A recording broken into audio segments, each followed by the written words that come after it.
AKTU के exams के लिए अभी भी YouTube के रैंडम वीडियोस देख रहे हो? मुझे भी वही प्रॉब्लम थी। फिर मैंने डाउनलोड किया यूनिक सीरीज ऐप जो AKTU के सिलेबस के हिसाब से बना है। अब हर सब्जेक्ट एकदम इजी लगता है। यहाँ मिलते हैं जो वीडियो लेक्चर्स, नोट्स और प्रीवियस ईयर पेपर्स, सब AKTU सिलेबस के अकॉर्डिंग। बेस्ट पार्ट, पहली परचेज पे 20% ऑफ भी है। बस कोड यूज करो iSave20। डाउनलोड करो अभी unique series app, smart students की चॉइस।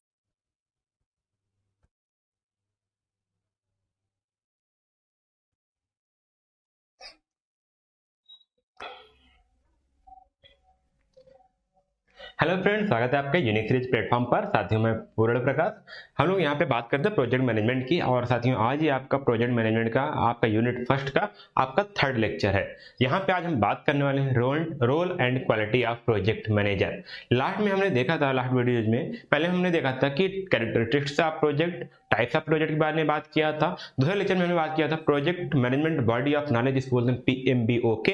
और आज ये आपका यूनिट फर्स्ट का आपका थर्ड लेक्चर है, जहां पे हम आज बात कर रहे हैं role and quality of managers. ये आपके सिलेबस के सभी टॉपिक हैं, ये आपके एग्जाम में आते हैं। और इस बार सिलेबस थोड़ा सा चेंज हुआ है, तो ध्यान दीजिए। सभी आपको एक एक पॉइंट्स, एक एक हेडिंग्स आपको पढ़ के जानी है। एग्जाम आपके जो है वो बढ़िया मजेदार होते हैं, आप पता है, मतलब कि थोड़ा सा पढ़ के जाते हो इस सब्जेक्ट में। आप मैं कहता हूँ यदि आपका 70 मार्क्स एग्जाम होता है तो आपको मैं कहूंगा आप इसमें से 55-60 नंबर तक ला पाओगे। सिर्फ आपको लिखना है, बहुत सारी चीज रिपीटेबल होती हैं, बस आप समझ पाओ, एक अच्छी जगह से पढ़ पाओगे, ठीक है। और पढ़ने के लिए आप तो यूनिक सीरीज के ऐप पर हो ही, नहीं हो तो आप डाउनलोड कर लीजिएगा, ठीक है। चलिए हम यहाँ पे बात करते हैं साथियों, आज हमारा जो टॉपिक होने वाला है वो होने वाला है कुल मिलाकर के प्रोजेक्ट मैनेजर क्या है। आपने पहले पढ़ा था, प्रोजेक्ट पढ़ लिया। प्रोजेक्ट क्या था कि सीरीज ऑफ एक्टिविटी थी जो एक और मतलब एक्टिविटी को मिला करके एक प्रोजेक्ट बनता था, ठीक है। और प्रोजेक्ट कैसा होता है, एक यूनिक होता है, ठीक है, टेम्परेरी इन नेचर होता है और गोल ओरिएंटेड होता है। ये भी आपने समझ लिया था। फिर हमने प्रोजेक्ट मैनेजमेंट समझा कि जो हमारे पास स्किल्स हैं, टेक्निक्स हैं, टूल्स को मिला करके प्रोजेक्ट को सक्सेसफुली कंप्लीट करना with in the time, with in the cost और विद इन द आपके लिए क्वालिटी स्टैंडर्ड के साथ आपको कंप्लीट करना क्वालिटी मैनेजमेंट कहलाता था। अब बात करेंगे आज उस पर्सन को, ये जो सारी चीजें इंश्योर करता है, जो हेड होता है उसका पूरे का, उसकी मैं बात करूंगा यहाँ पे, जिसको हम बोलते हैं प्रोजेक्ट मैनेजर, ठीक है। क्या बोलेंगे हम, प्रोजेक्ट मैनेजर। तो उसका रोल क्या है, उसकी क्वालिटीज क्या है, वो सब हम यहाँ पे बात करेंगे। चलिए अब हम बात करते हैं, फिर स्टार्ट करते हैं यहाँ पे। तो पहले हम बोलेंगे प्रोजेक्ट मैनेजर कौन है, ठीक है। प्रोजेक्ट मैनेजर को शॉर्ट्स में बोलते हैं PM, ठीक है। प्रधानमंत्री नहीं, प्राइम मिनिस्टर नहीं, PM, ठीक है। अब कॉर्पोरेट में जा रहे हो वहां पे PM मतलब क्या है, प्रोजेक्ट मैनेजर भी हो सकता है, ठीक है। तो आप जहां पे हो उसके हिसाब से आप वर्ड यूज करना सीखिएगा। अब बात करिए, project manager is the person responsible for the, किसके लिए रिस्पांसिबल होता है, पर्सन है जो प्रोजेक्ट को सक्सेसफुली करवा रहा है। प्रोजेक्ट है, प्रोजेक्ट मैनेजमेंट है। अब उन दोनों को इंश्योर करने के लिए कोई पर्सन होगा जो प्रोजेक्ट को प्रोजेक्ट मैनेजमेंट की सहायता से पूरा रिस्पॉन्सिबिलिटी के साथ कंप्लीट कर पाए। तो ये प्रोजेक्ट मैनेजर जो है पर्सन है जो जिसके लिए रिस्पॉन्सिबल है, प्रोजेक्ट के प्लान के लिए, प्रोजेक्ट को एग्जीक्यूट करने के लिए और प्रोजेक्ट को यहाँ पर क्लोज करने के लिए सही सलामत, ठीक है, क्लोज भी हो जाए, उसके लिए रिस्पॉन्सिबल पर्सन जो है वो कहलाता है हमारा क्या, प्रोजेक्ट मैनेजर। यहाँ बात करो दियर मेन रोल, उनका मेन रोल क्या है, वहां पे देखिए बोला गया कि इंश्योर द प्रोजेक्ट कंप्लीट। यही 3 वर्ड में फिर बात करूंगा, हर जगह आपको वर्ड होगा, यही वर्ड बार बार यूज होगा। क्या क्या देखिएगा, टाइम, बजट और क्वालिटी, ठीक है। 3 बजट हम भी मैंने स्टार्टिंग में आपको बताया था प्रोजेक्ट क्या है, ठीक है। अब यहाँ पे क्या 3 वर्ड हमेशा आपको बताया था, क्वालिटी, टाइम और कॉस्ट को मैंने बता दिया था ना। कॉस्ट मतलब क्या होगा, आपका बजट और विद इन द टाइम, और जो आपकी क्वालिटी स्टैंडर्ड्स हैं उस प्रोजेक्ट के लिए, उसके साथ उसको इंश्योर करना उस प्रोजेक्ट मैनेजर का सबसे बड़ा टास्क होता है, सबसे बड़ी रिस्पांसिबिलिटी होती है उस प्रोजेक्ट मैनेजर का। तो यहाँ पे एक प्रकार से ये भी बोल सकते हैं कि प्रोजेक्ट मैनेजर जो है प्रोफेशनल है, जो अपनी नॉलेज को, जो अपने स्किल्स को, जो अपने टूल्स की और टेक्निक्स को अप्लाई करता है, ठीक है, एक्टिविटी को मीट करने में, ठीक है। Project activity to meet the project requirement, जो प्रोजेक्ट की एक्टिविटीज है छोटी छोटी, आप उसको टुकड़े टुकड़े में बांट करके प्रोजेक्ट के पूरे प्रोजेक्ट को छोटे टुकड़ों में बांट के किया जाता है। तो लास्ट में जाके आपका जो प्रोजेक्ट बनने वाला है उसको सक्सेसफुली कंप्लीट हो पाए, वो पर्सन जो प्रोफेशनल है उसको बोल रहे हैं प्रोजेक्ट मैनेजर। जैसे यहाँ पे प्रोजेक्ट मैनेजर क्या काम करता है देखिएगा, bridge between the manager and project team. Management मतलब जैसे स्टेक होल्डर्स हो गए, ठीक है, कोई इन्वेस्ट कर रहा है, ठीक है, जो इन्वेस्ट कर रहा है वो तो आपको पूरा बताएगा नहीं ऐसे करना है, वो पैसा इन्वेस्ट कर दिया और करना किसी और को है। आपको बीच में प्रोजेक्ट मैनेजर बनाया गया है कि सभी चीजों को इंश्योर करना है कि जो ऊपर से रिक्वायरमेंट फिक्स किए गए हैं, जो ऊपर से प्रोजेक्ट का गोल डिसाइड किया गया है, उसको जो नीचे वाली टीम है जिसको प्रोजेक्ट टीम बोलते हैं उसके साथ क्या करना, उसको कंप्लीट करना। तो यहाँ पे जो ब्रिज की जैसे काम करता हमारा प्रोजेक्ट मैनेजर। बैलेंस स्कोप, ठीक है, टाइम कॉस्ट क्वालिटी, फिर से मैं बात करूंगा, टाइम कॉस्ट क्वालिटी के बीच में क्या करता है, बैलेंस क्रिएट करता है। ठीक है, अब देखो यहाँ पे इसको क्या बोल रहे हैं यहाँ पे, प्रोजेक्ट मैनेजमेंट ट्रायंगल। ये भी समझ लीजिएगा, ये एक ट्रायंगल बना सकते हो, कभी एग्जाम में पूछ सकता है कि what is the project management triangle, तो आप उसको सिंपली से यही सारी चीज लिखोगे। ठीक है, उसका 3 कंपोनेंट होते हैं। प्रोजेक्ट मैनेजमेंट ट्रायंगल में क्या क्या आता है आपका, ऐसे बनाओगे, ठीक है, एक जगह लिख दोगे आप टाइम, एक जगह होगा आपका कॉस्ट, एक हो जाएगा आपका क्वालिटी।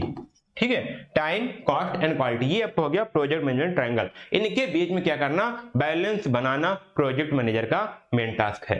ठीक है, और बोला गया make decision under the uncertainty, कोई रिस्क आ रहा है, कोई अनसर्टेन है, बीच में कोई कॉन्फ्लिक्ट हो रहा है या कोई आपको ऑब्स्ट्रक्शन आ रहा है, बाधाएं आ रही है जिसको बोलते हैं ना, बाधा आ रही है, तो उसको कंप्लीट करना, सॉरी उसको डिसीजन लेना उस टाइम पे कि उसको हम कैसे दूर कर पाए, वो आपको कहलाता है यहाँ पे क्या, डिसीजन मेकिंग। मतलब वो भी एक प्रोजेक्ट मैनेजर का टास्क होता है, मतलब सक्सेसफुली कंप्लीट प्रोजेक्ट को कंप्लीट करवाना। सिंपल हो गया। अब यहाँ पे रोल क्या क्या है, अभी तक हमने बात किया प्रोजेक्ट मैनेजर के बारे में, प्रोजेक्ट मैनेजर क्या है, क्या करता है, कैसे वर्क होता है। ठीक है, उसका रोल क्या है वो भी ध्यान दीजिएगा, रोल आपके लिए मेन इंपॉर्टेंट है।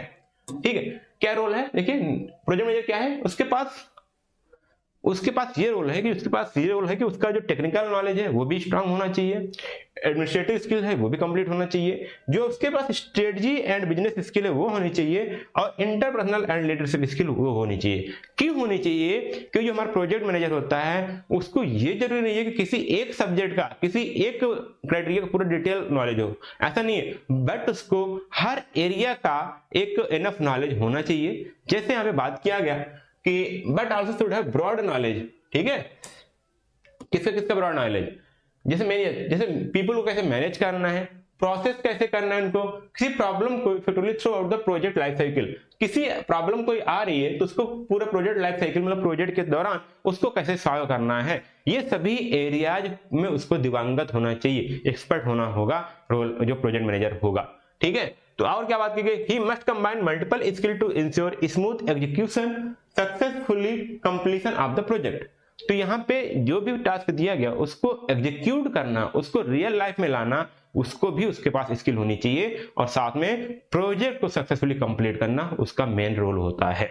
ठीक, मेन रोल क्या है, आपको प्रोजेक्ट को सक्सेसफुली कंप्लीट करवाना। तो ये जो पूरा है ना, इसमें मेन रोल होता है प्रोजेक्ट मैनेजर का, वही 4 रोल बताया गया है कि उसमें टेक्निकल डिपार्टमेंट हो गया, आपका एडमिनिस्ट्रेटिव हो गया, सब स्किल है, स्किल मतलब एक प्रकार से रोल है। ठीक है, टेक्निकल रोल हो गया आपका, एडमिनिस्ट्रेटिव रोल हो गया आपका, इंटरपर्सनल एंड लीडरशिप रोल भी निभाएगा वो, और स्ट्रेटेजिक एंड बिजनेस रोल भी निभाएगा, मतलब उसको बिजनेस में भी थोड़ी सी बहुत नॉलेज होनी चाहिए। ठीक है, क्योंकि इससे कौन कौन बेनिफिट्स होने वाले हैं, जब उसको फायदा पता होगा तभी वो अच्छी तरह से इन्वॉल्व हो पाएगा। तो चलिए यहाँ पे बात करते हैं, क्या बात की जाती है यहाँ पे, पहले बात करेंगे हम टेक्निकल स्किल की। देखो टेक्निकल स्किल क्यों जरूरत है, या टेक्निकल रोल में क्या करना होता है उसको, आप मान लीजिए एज ए प्रोजेक्ट मैनेजर हैं, ठीक है, प्रोजेक्ट मैनेजर आप बनोगे ही, कुछ ना कुछ प्रोजेक्ट तो आपको मिलेगा ही मिलेगा, तो क्या करना होगा आपको, वहां पे कुछ आपके पास रिपोर्ट्स होंगे, कुछ आपके पास टूल्स होंगे, कुछ टेक्निक्स होंगी। ठीक है, उनको आपको समझना पड़ेगा। जैसे मुझे घर बनवाना था, मतलब बनवाना है, कुछ भी आप समझ सकते हो, तो क्या करूंगा, मेरे पास एक आर्किटेक्ट होगा, वो डिजाइन देगा, वो तो आकर के घर बनाएगा नहीं, उसके बाद जो प्रोजेक्ट जो कंट्रैक्टर होगा, जो प्रोजेक्ट पूरा ठेका लिया होगा, उसको तो इतना समझ होनी चाहिए कि कौन कौन सा एलिमेंट, कौन कौन सा मटेरियल हमको यहाँ पे लगाना है, तो वहाँ पे जो मेथड है, जो टूल्स है, जो टेक्निक्स लगने वाले हैं, उसको समझना आना चाहिए। जो हमारा कंट्रैक्टर, जो हमारा प्रोजेक्ट मैनेजर है, कंट्रैक्टर तो हमारे छोटे मोटे काम के लिए होते हैं, बड़े के लिए हमारे पास प्रोजेक्ट होते हैं। ठीक है, प्रोजेक्ट मैनेजर होते हैं। आगे वो लगा able to interpret technical reports, schedules and quality standards, तो उसको ये भी थोड़ी बहुत समझ होनी चाहिए टेक्निकल नॉलेज की, कि टेक्निकल रिपोर्ट्स क्या है, मान लीजिए इसमें लिखा है कि मुझे 8 सूत तो लिखा नहीं होगा कि गांव वाले समझ पाए, उसमें 12 mm की डाया 12 mm डाया की सरिया लिखोगी, स्टील लिखा होगा, ठीक है, बार लिखा होगा। तो बार क्या है, गांव वाले तो सरिया जानते हैं, ठेकेदार सरिया जानते हैं, लेकिन वहां पर बार लिखा होगा ना, वो समझना चाहिए कि बार क्या होता है। स्टील बार है, ठीक है, उसमें अलग जो है अलग अलग जो वर्ड है टेक्निकल टर्म वो होने चाहिए, उसको प्रोजेक्ट मैनेजर को आना चाहिए, खासकर जिस प्रोजेक्ट में वो काम कर रहा है उसके लिए, ठीक है। शेड्यूल्स क्या है, मतलब कि जो टाइम लिमिट है, कैसे प्रोजेक्ट को शेड्यूल करना है, कौन सी एक्टिविटी किसके बाद कितने टाइम में कब तक हो जानी चाहिए, वो शेड्यूल्स में आएगा। फिर उसके क्वालिटी क्या स्टैंडर्ड्स हैं जो उसमें होता है। जब आप कोई भी प्रोजेक्ट आता है, कोई भी टेंडर निकलता है, उसमें देखना बहुत डिटेल में, उसमें एक डिटेल स्पेसिफिकेशन होता है, तो उसको पढ़ना समझना आना चाहिए। इसलिए क्या होना चाहिए, जो प्रोजेक्ट मैनेजमेंट का टेक्निकल रोल भी होता है, वही आप बात करेंगे टेक्निकल स्किल होना चाहिए। Help in making informed technical decision with experts, तो उसको भी हेल्प होना करना चाहिए, ठीक है। जो हमारे पास टेक्निकल डिसीजन है उनको एक्सपर्ट के साथ मिल करके उनकी हेल्प करना आना चाहिए, ताकि टेक्निकल रोल उसमें निभा पाए। ये हो गया आपका टेक्निकल रोल। अब हम बात करते हैं एडमिनिस्ट्रेटिव रोल क्या क्या हो सकता है, ठीक है। एडमिनिस्ट्रेटिव रोल क्या होता है कि उसमें जो डॉक्यूमेंट्स हैं, जो कंप्लायंस है, उनको भी क्या करना, मैनेज करना, उनको भी इंश्योर करना। देखो क्या क्या बोला गया, एडमिनिस्ट्रेटिव रोल में क्या आएगा, plan, organise and coordinate project activities. तो जो अलग अलग प्रोजेक्ट की एक्टिविटीज है, छोटे छोटे टास्क है, मैं एक चीज बताया था ना, जैसे आपको एक्टिविटी बताया था, मैं आपको जैसे बता देता हूं, आपको घर बनाना है तो आप क्या करोगे, पहले जमीन को समतल करोगे, ये एक्टिविटी हो गई, ठीक है। उसके लिए फाउंडेशन की मार्किंग करोगे, कितना कहाँ फाउंडेशन बनेगा, कहाँ खुदाई होगी, वो एक्टिविटी हो गई। खुदाई करना एक एक्टिविटी हो गई, ठीक है, एक क्या हो गई, एक्टिविटी हो गई। उसमें कंक्रीट डालना है, एक्टिविटी हो गई। प्लिंथ बनाना है, एक्टिविटी हो गई। उसमें दीवार फ्ली करना है, एक्टिविटी हो गई। डोर फ्रेम लगाना है, एक्टिविटी हो गई। लिंटर डालना है, एक्टिविटी हो गई। फिर डोर लगाना है, एक्टिविटी हो गई। प्लास्टर करना है, एक्टिविटी हो गई। टाइलिंग करना, फिनिशिंग करना, टाइलिंग एक्टिविटी हो गई। उसमें लाइटिंग फिक्सिंग करना, प्लम्बरिंग करना, सब एक एक करके एक्टिविटी है। जब पूरा कंप्लीट हो जाएगा तब आपका क्या होगा, वो तब जाकर के आपका यहाँ पे प्रोजेक्ट होगा। ये बोला कि यहाँ पे कि उस जो प्रोजेक्ट मैनेजर है उसको आना चाहिए कि उस जो हमारे पास एक्टिविटीज हैं उनको कैसे प्लान किया जाए, कैसे ऑर्गेनाइज किया जाए, और सभी एक्टिविटीज को एक दूसरे से कैसे कोऑर्डिनेट किया जाए, वो भी आना चाहिए। Prepares report, schedules and documentation. Report से जो हो रहा है उसको तो खुद रिपोर्ट बनाना पड़ेगा ना, क्योंकि उसको साइन की जरूरत पड़ेगी, साइन करेगा, पढ़ना आना चाहिए, उसको रिपोर्ट तैयार करना आना चाहिए, जो शेड्यूल्स हैं उनको बनाना आना चाहिए, और डॉक्यूमेंटेशन मतलब कि जो भी चीजें उसने किया, इंप्लीमेंट किया, उसको बढ़िया से एक डॉक्यूमेंटेशन फॉर्म में आगे फॉरवर्ड करनी होती है, तो वो उसके पास स्किल होनी चाहिए। Ensure compliance with rules, policies and procedures. तो जो आपके रूल, जो उसके कभी किसी प्रोजेक्ट के जो रूल्स हैं, जो पॉलिसीज हैं, जो आपके यहाँ पे प्रोसीजर्स हैं, उनको इंश्योर करना, हर एक्टिविटी उसी हिसाब से चले, हर जो टास्क है वहां पे प्रोजेक्ट में जो कंप्लायंस, जो रूल्स है उसी के हिसाब से, प्रोसीजर है जो उसी हिसाब से उसको इंश्योर करे, उसी हिसाब से उसको क्या करें, हम फॉलो करते हुए चले। वो काम होता है किसका, प्रोजेक्ट मैनेजर का, और ये आता है किसके, उसके एडमिनिस्ट्रेटिव रोल में आता है। आगे हम बात करते हैं यहाँ पे इंटरपर्सनल एंड लीडरशिप स्किल, ठीक है। प्रोजेक्ट मैनेजर सिर्फ यही काम नहीं, दो काम हो गए, डॉक्यूमेंट, टेक्निकल डिटेल पढ़ना, उसके बाद उसको रिपोर्ट देना, नहीं। आप बहुत एक बड़ी टीम के साथ काम कर रहे होगे, ठीक है। जितनी बड़ी टीम होगी उतना बड़ा प्रोजेक्ट होगा, जितना बड़ा प्रोजेक्ट होगा उतनी बड़ी आपकी रिस्पॉन्सिबिलिटी होगी, क्योंकि आप प्रोजेक्ट मैनेजर हो। प्रोजेक्ट मैनेजर में आप भी प्रोजेक्ट मैनेजर, सीनियर मैनेजर होगा, आपका जूनियर मैनेजर होगा, वो सभी लगे होंगे ना एक टास्क लेने के लिए प्रोजेक्ट मैनेजर में। तो वो भी आनी चाहिए कि इंटरपर्सनल एंड लीडरशिप स्किल में आता है कि वो कैसा होना चाहिए, leads, motivates and manage the project team. जो नीचे प्रोजेक्ट टीम है उनको लीड करना, उनको रास्ता दिखाना, उनको मोटिवेट करना और उनको मैनेज करना आना चाहिए, किसको, प्रोजेक्ट मैनेजर को। तो ये रोल होता है। Handle conflict and maintain cooperation. मान लीजिए आप काम कर रहे हो, दो जो आपके सीनियर लीडर्स हैं, जो सीनियर एम्प्लॉय हैं, उनके बीच कोई कॉन्फ्लिक्ट हो गया, अब पहला एक छोड़ के जाने वाला है, अब उस छोड़ के जाएगा तो आपको तुरंत तो नहीं है ना कि आप किसी और को हायर कर लोगे, नहीं। तो उनको उस कॉन्फ्लिक्ट को, उनको कैसे आप सॉल्व करोगे, उनको कैसे आप रिजॉल्व करोगे, वो भी आना चाहिए। वो आती है आपकी लीडरशिप स्किल में और इंटरपर्सनल स्किल में, वो रोल होगा वहां पे, ठीक है। Build trust and communicate between the stakeholders and team members, ठीक है। आपके पास टीम मेंबर्स हैं, आपके पास स्टेक होल्डर है, तो दोनों में ट्रस्ट बिल्ड करना है। मतलब टीम मेंबर्स उनको बोल रहे सर मेरी सैलरी नहीं आई है 2 महीने से, ठीक है। उनको कैसे ट्रस्ट बनाओगे भाई कि हाँ पैसा मिलेगा इसी महीने आ जाएगा, वो भी तो बनाना आना चाहिए ना, नहीं तो पता लगा सब छोड़ के भाग गए, आपका प्रोजेक्ट वहीं रुक कर रह गया। गवर्नमेंट में ऐसे तो होता है ना, एक पैसा पास हो रहा है, दूसरे में 2 साल बाद पास हो रहा है, द ब्रिज बन रहा है, द ब्रिज 1-2 साल से रुका हुआ है, फिर जब पैसा आएगा तब आगे बढ़ेगा, क्योंकि वहां पे कोऑर्डिनेशन नहीं है। लेकिन प्राइवेट वाले वही जो प्रोजेक्ट होते हैं वो बराबर होते चले जाते हैं, क्योंकि उनके पास सभी चीज मैनेजमेंट अच्छा होता है। ठीक, यहाँ पे स्टेक होल्डर और टीम मेंबर्स के बीच उनके पास ट्रस्ट बनाना, कम्युनिकेशन करना, वो भी रोल होता है किसका, वो भी स्किल होनी चाहिए किसके पास, एक प्रोजेक्ट मैनेजर के पास। आगे हम चलते हैं, लास्ट वाला हम बात करते हैं। लास्ट हमारे पास स्ट्रेटेजिक एंड बिजनेस स्किल होनी चाहिए। इसमें क्या बात किया गया, अब देखिए जो भी प्रोजेक्ट है उसका कोई ना कोई ऑब्जेक्टिव होता है, तो बोला गया जो align project objective with the organization goal. ठीक है, मतलब क्या, एक ऑर्गेनाइजेशन है, जैसे मैं बताया था ना, यहाँ पे मैंने एक ग्राफ बनाया था आपको, उसका यहाँ पे करंट स्टेट था, मैंने फिर प्रोजेक्ट बनाया था, यहाँ पे उसका फ्यूचर स्टेट था। ठीक है, यहाँ पे आपकी थी वैल्यू, यहाँ पे था आपका क्या, टाइम। इसका मैं शायद पहले स्लाइड में था, जब पहला लेक्चर बताया था, जब पहला स्टार्ट किया तभी आपको फिगर बनाया था। ये आपका क्या था, करंट स्टेट, ये आपका था फ्यूचर स्टेट। ठीक है, आपका क्या है, फ्यूचर स्टेट था। इसमें क्या मतलब है, अब यहाँ पे आपका था प्रोजेक्ट। हर ऑर्गेनाइजेशन, यहाँ पे ऑर्गेनाइजेशन की बात की गई थी, तो ऑर्गेनाइजेशन का हर प्रोजेक्ट के साथ कोई ना कुछ ऑब्जेक्टिव होता है कि हमारी जो उस प्रोजेक्ट को लेकर के, कि मेरी जो टाइम के साथ उसकी वैल्यू बढ़ाना। ठीक है, उस प्रोजेक्ट से उस ऑर्गेनाइजेशन की वैल्यू बढ़नी चाहिए।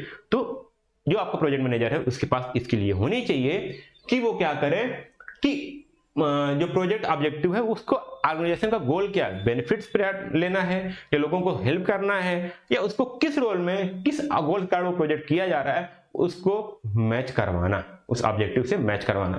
Manage cost, budgets and resource effectively, ये क्या आपकी बिजनेस स्किल्स है। कॉस्ट को कैसे मैनेज करना है, बजट को कैसे मैनेज करना है, और रिसोर्स को कैसे इफेक्टिवली मैनेज करना है। रिसोर्स मतलब मैंने बताया था आपका मैन हो गया, पावर हो गया, मशीन्स हो गई, टूल्स हो गए आपके, जो भी है सिरे, ये सब क्या आपके रिसोर्स है। ठीक है, understand market needs and customer expectation. ठीक है, अब यहाँ बिजनेस आ गया कि मार्केट की नीड्स क्या है, कस्टमर की एक्सपेक्टेशन क्या है, और जो हम प्रोजेक्ट बना रहे हैं उससे क्या करना है, कस्टमर की नीड्स एंड एक्सपेक्टेशन हमको फुलफिल करना है। तो उसको हिसाब से बनाना है कि प्रोजेक्ट हमारा जो सक्सेसफुल तभी होगा जिसके लिए बना रहे हैं, मतलब कि कस्टमर की जिस जरूरत को पूरा करने के लिए चीज बना रहे हैं वो फुलफिल होना चाहिए। आपने 3 साल बना करके 4 साल लगाकर एक डैम क्रिएट किया, 10 साल लगाकर एक डैम क्रिएट किया, जब बाद में उसमें इलेक्ट्रिसिटी प्रोड्यूस करने के लिए तो इलेक्ट्रिसिटी प्रोड्यूस हो नहीं रही है, या फिर आप सोचे थे मुझे पास 33 मेगावाट मुझे पावर प्लांट बनाना है, हाइड्रो पावर प्लांट बनाना है, मतलब वो 25 ही दे रही है, तो आपका जो प्रोजेक्ट था वो तो डूब गया, जो पैसा था वो डूब गया, 10 कैसे पार कर पाओगे। तो ये चीज वहां पे बात होती है। अब बिजनेस स्किल में आएगा, ensure long term benefit for the organisation और सोसाइटी। हमको ये भी इंश्योर करना है कि जो प्रोजेक्ट हम कंप्लीट कर रहे हैं उससे जो सोसाइटी है या जो हमारा ऑर्गेनाइजेशन है उसको लॉन्ग टर्म कैसे बेनिफिट्स मिल पाएगा। तो ये सारी स्किल के साथ साथ मैं बताऊंगा आपको, यहाँ पे स्किल लिखा हुआ है, ये आपके रोल हैं। ठीक है, इस रोल में आपको ये सारी चीज पूरी करनी होती हैं। तो जैसे रोल बात किया वैसे स्किल, सब चीजें रोल तभी आप कर पाओगे जब आपके अंदर वो स्किल्स होंगी। ठीक है, तो ये मैंने बात किया जो रोल्स आप क्या हैं, हमारे रोल्स आप आपके प्रोजेक्ट मैनेजर हैं। अब हम बात करेंगे साथियों क्वालिटी की बात करेंगे। ठीक, क्वालिटी थोड़ा मैं डिटेल में लिखा हूं, सेम चीज वही जो अभी आपने पढ़ा उसको मैं थोड़ा सा और एक्सप्लेन करते हुए आपकी क्वालिटी में आएगी। देखो थोड़ा सा मैच करेगा, सब्जेक्ट बहुत जगह आपको मैच करेगा। ये खासकर जिस यूनिट में पढ़ोगे उसमें कुछ ना कुछ आपको चीजें ऐसी मिल जाएंगी जिसके इर्द गिर्द पूरा आपका यूनिट घूमता रहेगा। जैसे मैंने इसमें 3 चीज बताया आपके लिए, किसके लिए, क्वालिटी, कॉस्ट और टाइम, इन्हीं के तीनों के बीच में घूम रहा है, हमेशा इन्हीं के बीच में घूमता रहेगा। फिर आपको 2 चीज और मिला था, क्या मिला था आपको, एक मिला स्टेक होल्डर, एक मिला आपका कस्टमर।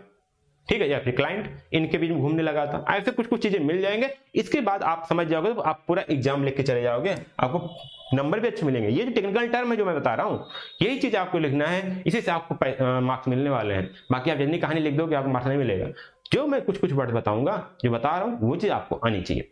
चलो क्वालिटी बात करते हैं। तो यहाँ बोला गया a project manager must be leader, organizer, communicator and problem solver with the right balance of technical knowledge, people skills and strategic vision. यहाँ पे सारी चीज लिख दी गई, एक ही लाइन में आपको सारी चीज लिख देगा। क्या क्या क्वालिटी होनी चाहिए, ध्यान दीजिएगा। वो एक लीडर होना चाहिए, ठीक है, क्वालिटी मैनेजर, प्रोजेक्ट मैनेजर क्या, एक लीडर जैसा होना चाहिए, एक ऑर्गेनाइजर होना चाहिए, कम्युनिकेटर होना चाहिए। ठीक, मतलब उसको लोगों से बात करनी भी आनी चाहिए, टेक्निकल चीजों को आसानी से समझाना भी आना चाहिए, एक प्रॉब्लम सॉल्वर भी होना चाहिए। साथ बोला गया उसके बाद टेक्निकल नॉलेज होना चाहिए, पीपल स्किल होनी चाहिए, स्ट्रेटेजी, काफी लंबी विजन होना चाहिए जो दूर तक देख पाए। दूर तक मतलब ये नहीं साथियों कि मुझे यहाँ से आसमान दिख रहा है वो दूर दिख गया, नहीं।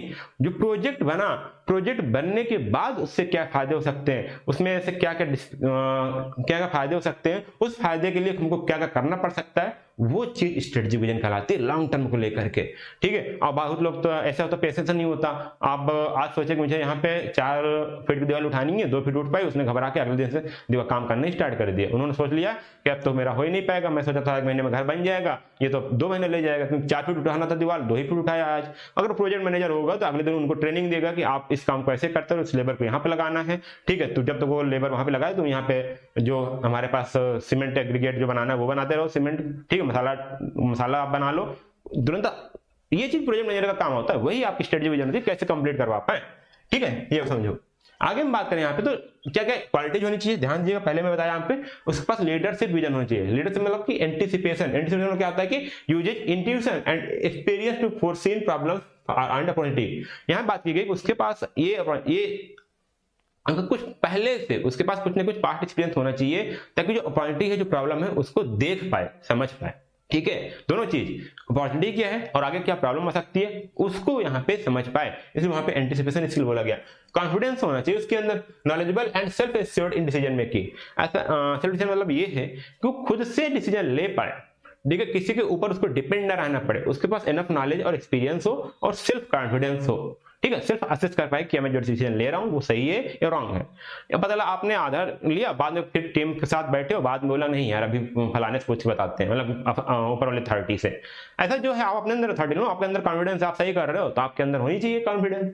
परसिएसिव कैपेसिटी मतलब किसी को कन्विंस करने की उसके अंदर क्षमता होनी चाहिए। ठीक है, किसी भी ऑब्जेक्ट के लिए, किसी भी आपके विजन के लिए कोई भी टास्क करवाना, उनको कन्विंस करो। ठीक है, कन्विंस करनी एक बड़ी बड़ी कला है। आप जाते हैं, देखो महिलाएं जाती हैं साड़ी लेने, जो दुकानदार वाला होता है उसने कन्विंस कर लेता है। ठीक है, मोल भाव कर करके या अच्छे कलर की साड़ी दिखा करके वो कर लेता है, तो वो क्या कन्विंसिंग पावर है, वो होनी चाहिए। बताओ किसके अंदर, प्रोजेक्ट मैनेजर के अंदर। अब बताओ, ऐसे छोटी मोटी काम थोड़ी है। Friendly nature, maintains positive relationship with all stakeholders. जितने स्टेक होल्डर है उनके साथ फ्रेंडली नेचर होना चाहिए। जब आप उनसे मिल रहे हो एज ए फ्रेंड्स, ताकि वो अपनी प्रॉब्लम शेयर कर पाए, आप अपनी प्रॉब्लम शेयर कर पाओ, कोई अगर इशू आए उसको उनको एड्रेस कर पाओ। ठीक है, ये सारी चीजें, और ऐसे पोलाइट वे में आप कर पाओ, पोलाइट वे में। ठीक है, क्योंकि जो स्टेक होल्डर होते हैं वो छोटे मोटे नहीं होते हैं, उनके पास पहले से बिजनेस चल रहा होता है, अच्छा खासा 2-3 बिजनेस चल रहा होता है, तब वो प्रोजेक्ट में इन्वेस्ट कर रहे हैं, तो उनके लिए अच्छे से, उनके लिए उस हिसाब से पोलाइटली उनसे बात कर पाओ, रिस्पेक्टफुल होना चाहिए आपको। ठीक है, तो ये बात होती है वहां पे लीडरशिप एंड क्वालिटी विजन में। आगे हम बात करते हैं, यहाँ पे एक अलग है पीपल मैनेजमेंट क्वालिटी क्या होनी चाहिए, उसमें भी बात करते हैं। देखो यहाँ पे कम्युनिकेशन की बात हुई थी, यहाँ पे कम्युनिकेशन की, जो पीपल मैनेज करो, पीपल लोगों के साथ काम करो, तो पहले स्किल क्या था आपके पास, कम्युनिकेशन क्या आती है और इंटरपर्सनल स्किल की। तो यहाँ बोला गया clear and convincing in both verbal and written communication. यदि आप लिख के बात करो, लिख के बात कब करोगे, जब किसी को कोई यहाँ पे आप क्या कर रहे हो, टेक्निकल चीजें आपको देनी है या कोई रूल्स या कोई गाइडलाइन शेयर करनी है, तो वहाँ पे आपको रिटन इन्फॉर्मेशन चाहिए, वो भी आनी चाहिए। और नॉर्मल किसी से बात करें तो वहाँ पे वर्बल कम्युनिकेशन, तो दोनों में आपको क्लियर होनी चाहिए। ठीक है, अगली बात है delegation, assign responsibility effectively without interfering unnecessary. मतलब कि जो डेलीगेशन होता है वहां पे किसी को कोई भी रिस्पांसिबिलिटी असाइन करनी है तो उसको आराम से असाइन कर दो, उसमें आपको अननेसेसरी कोई इंटरफेयर नहीं करना है। मतलब जैसे आपको टास्क है, मैं उसमें टास्क दे दूं, उसमें फिर आपको इंटरफेयर नहीं करूंगा। भाई आज मैं आपको बताया था लेक्चर रिकॉर्ड करने का, आपने लेक्चर नहीं रिकॉर्ड करके आप ये एक चीज कर दो। ठीक है, मतलब क्या, मिस्त्री आया, आपने उसको, जो लेबर है, लेबर, ठीक है, उसको बोला गया कि भाई तुम इस मिस्त्री के साथ लगे रहना, और उसके साथ जो मसाला बनाना है आपको, सीमेंट सैंड एग्रीगेट बनाना है, उसको देना है इसको। ठीक है, बट मैंने गया, मेरा घर बन रहा था, मैंने कहा देखा मसाला ज्यादा बना हुआ है, यार एक काम करो तुम तब तक जाकर के वहां पे नींव खुदाई कर दो, वहां पे जाकर नींव की खुदाई कर दो। अब क्या होगा, वो इंटरफेयर हुआ, रिस्पॉन्सिबिलिटी दिया लेकिन आपने इंटरफेयर कर रहा है कि जो उसको टास्क दिया गया तो उसमें से आप उसको कहीं और लगा रहे हो, बाद में वो वाला प्रोजेक्ट आपका इफेक्ट हो जाएगा। एकोमोडेटिव कैपेबिलिटी क्या क्या है देखिएगा, works with diverse people and conflict situation. यहाँ पे अलग अलग टीम होती हैं, अलग अलग टाइप के लोग होते हैं वर्क में, सबके अलग अलग माइंडसेट होते हैं, तो वहां वही बोला गया कि डाइवर्स सिचुएशन में या कॉन्फ्लिक्ट सिचुएशन में उनको काम करना आना चाहिए। ठीक है, कोपिंग विद स्ट्रेस, ये जो उसके पास स्ट्रेस है, टेंशन में है, हेडेक है, प्रोजेक्ट कंप्लीट नहीं हो पा रहा, बजट नहीं एलोकेट हो पा रहा सही से, तभी उसको काम होकर के stay calm and comfort under the high pressure, high pressure के अंदर भी आराम से शांत मन से डिसीजन ले पाए और काम कर पाए, ऐसा क्वालिटी होनी चाहिए प्रोजेक्ट मैनेजर के अंदर। तो देख रहे हो ना, ऐसा इतना आसान नहीं है प्रोजेक्ट मैनेजर बनना। ठीक है, चलिए आगे हम बात करते हैं। यहाँ पे एक और बात की गई, पर्सनल एट्रीब्यूट्स क्या क्या होने चाहिए। ठीक, बहुत सारे हैं, इसलिए मैं साथ इतना इसलिए लिख के आया हूं देखिए आप चाहे तो यहाँ तक आपकी छोटी छोटी हेडिंग नहीं याद होंगी एग्जाम में, ठीक है, ये छोटी छोटी एग्जाम में हेडिंग नहीं याद होंगी तो आप ये बड़ी बड़ी वाली हेडिंग लिख दीजिएगा मेन, ठीक है, leadership and vision, people and management और क्वालिटीज, ठीक है, और यहाँ पे ये सारी लिख दोगे। मान लीजिए बड़ी वाली हेडिंग नहीं याद रही, मुझे आपको नहीं पता किसके अंदर क्या आती है, तो आप छोटी छोटी वाली हेडिंग लिख दीजिएगा। है तो क्वालिटी जी, मैं एक लाइन में एक्सप्लेन किया हूँ, आपको कई सारे लाइन में एक्सप्लेन कर दीजिएगा, एग्जाम में आपको मार्क्स मिल जाएंगे। तो ये सब जो टर्म है ना, ये सब आपको याद रखने होंगे, ये सब आपको आराम से याद करने पड़ेंगे। पर्सनल एट्रीब्यूट क्या हो गया, देखिए यहाँ पे फ्लेक्सिबिलिटी होनी चाहिए, open minded and adaptable in changing situation, ठीक है, बहुत जल्दी चेंज चीजें कई सारी चेंज होती हैं, तो आप ओपन माइंडेड हो, ठीक है, कई सारे साथ लोगों को, कई सारे अलग अलग कल्चर के लोगों के साथ आपको काम करना पड़ेगा, कई अलग अलग माइंडसेट के लोगों के साथ आपको काम करना पड़ेगा, तो उनके साथ कैसे काम करोगे उसके लिए आपको ओपन माइंडेड होना पड़ेगा, और उसके लिए चेंजेबल आपको होना चाहिए, ठीक है। हो सकता है आज साउथ के लिए बात करो, साउथ के लिए अलग ड्रेसेस है और आपको उनको क्या करना है, ट्रेड करना है, उनके साथ मिलना जुलना, उनके साथ डिनर पे जाना है, उनके लिए कोई पार्टी रखी है, तो आप उनके लुक में जाओगे ना, तो उनको अपना फील हो, ठीक है। किसी और के साथ आपको हाई अथॉरिटी के साथ, आपके स्टेक होल्डर के साथ उनको आपको इनवाइट करना है, या आप उनके इनविटेशन में गए हो तो उनके हिसाब से जाना पड़ेगा, तो आपके अंदर क्या, उसके आपके अंदर चेंजिंग सिचुएशन होनी चाहिए, किसके साथ कैसा आपको बिहेवियर करना है। एडेप्टेबिलिटी टू चेंज, क्या बात होती है यहाँ पे, adjust quickly as the project environments involve, ठीक है। जैसे आपका प्रोजेक्ट हुआ, एक ने प्रोजेक्ट कंप्लीट किया आपने, उसका नेचर अलग था, अब दूसरे प्रोजेक्ट में गए तो क्या होगा, यहाँ पे उसका नेचर अलग है, तो आपके पास एडेप्टेबिलिटी होनी चाहिए। मान लीजिए आपने पहले लगे थे कंस्ट्रक्शन डिपार्टमेंट में, ठीक है, पहले आपका कंस्ट्रक्शन डिपार्टमेंट था, अब आप चले गए किसमें, बैंकिंग में चले गए, किसमें चले गए, बैंकिंग में, तो दोनों चेंज हुआ ना, काफी चेंज होगा ना। प्रोजेक्ट का आप मैनेजर हो, है तो प्रोजेक्ट मैनेजर, आपको कोई प्रोजेक्ट दिया जाएगा, कंस्ट्रक्शन उठाकर आपको बैंकिंग में दे दिया गया, तब उसको कैसे चेंज कर पाओगे, कैसे उसको अडॉप्ट करोगे, आप इसमें नए नए टर्म सीखने पड़ेंगे, बैंकिंग के लिए कंस्ट्रक्शन के आपके अलग टर्म थे, तो आपको सीखना पड़ेगा, तो उसके लिए आपको अडॉप्टेबिलिटी होनी चाहिए। Broad perspective, see the big picture instead of focusing on detail, जो प्रोजेक्ट मैनेजर होता है ना, वो बड़ा पिक्चर देखता है, ठीक है, छोटे छोटे में घुस नहीं जाता वो हर जगह, छोटे छोटे करने के लिए वहां पे क्वालिटी है, टेक्निकल एक्सपर्ट है, सुपरवाइजर, वो सब लगे रहेंगे, बट जो आपका प्रोजेक्ट मैनेजर वो ब्रॉड पर्सपेक्टिव का होता है। ऑब्जेक्टिविटी मतलब solve problem keeping the mind the overall benefits and the project, ठीक है, तो उसका ऑब्जेक्टिव क्या है, प्रॉब्लम को ऐसे सॉल्व करना है कि हमारा प्रोजेक्ट है उससे हमारी बेनिफिट बना रहे, ठीक है, उसको कोई हार्म ना हो।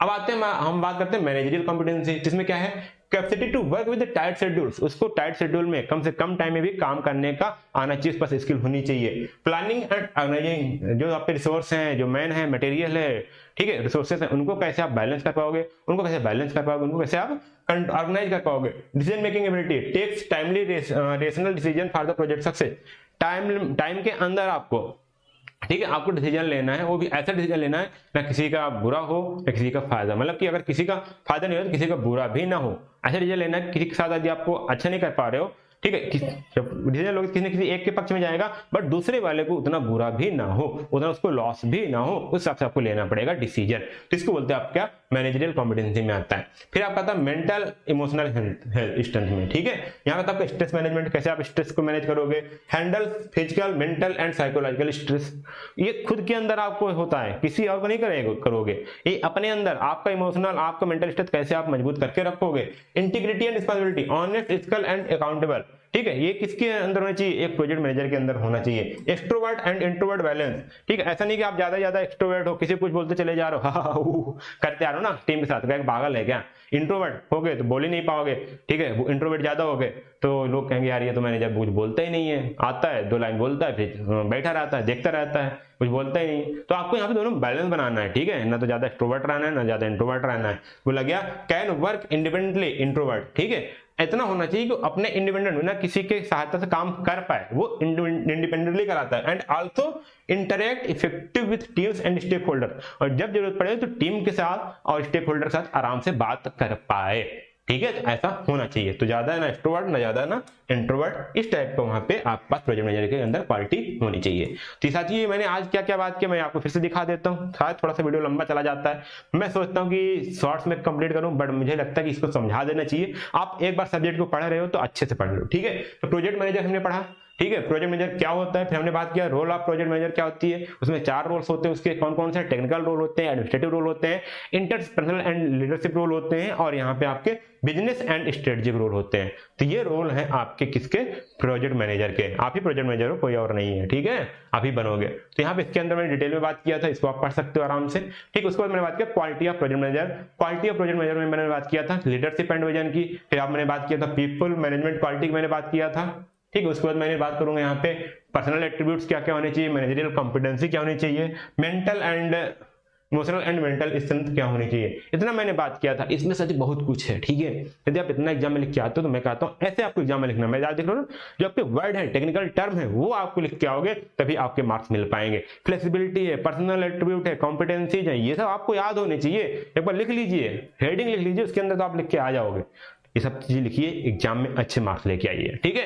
और यदि आपने अभी तक यूनिक सीरीज का ऐप नहीं डाउनलोड किया तो यूनिक सीरीज का ऐप डाउनलोड कर लीजिएगा, ठीक है। हमारे साथ चैनल पे, टेलीग्राम पे चैनल पे जुड़ जाइए अच्छे से। जो भी आपके पास कुछ भी मटेरियल होता है, रिसोर्सेस, हम उस पर शेयर कर दिया करेंगे, वो चीज आपके पास मिल जाएगी। और क्या बात कर सकते हैं आपके साथ, हमारे साथ व्हाट्सएप ग्रुप पे जुड़ सकते हैं, और साथ में इंस्टाग्राम लिंक्डइन पेज होगा तो आप वहां से जुड़ जाइए। इसलिए बोल रहा था लिंक्डइन पेज से जुड़ने के लिए आप यूनिक सीरीज सर्च करिए, वहां फॉलो कर लीजिएगा। इसलिए साथियों क्योंकि आपके पास कनेक्टिविटी हो जाएगी हमारे पास, ताकि आपको आगे जो फ्यूचर है आपके पास कहीं वर्क या जॉब के लिए लिंक्डइन एक प्रोफेशनल प्लेटफॉर्म है, वहां पे आकर के आपको अपने आप को ब्रॉड पा पाओगे, ठीक है। तो हमारे साथ लिंक्डइन पे जुड़ सकते हो। चलिए फिर मिलते हैं आपको अगले लेक्चर में, तब तक के लिए धन्यवाद, जय हिंद।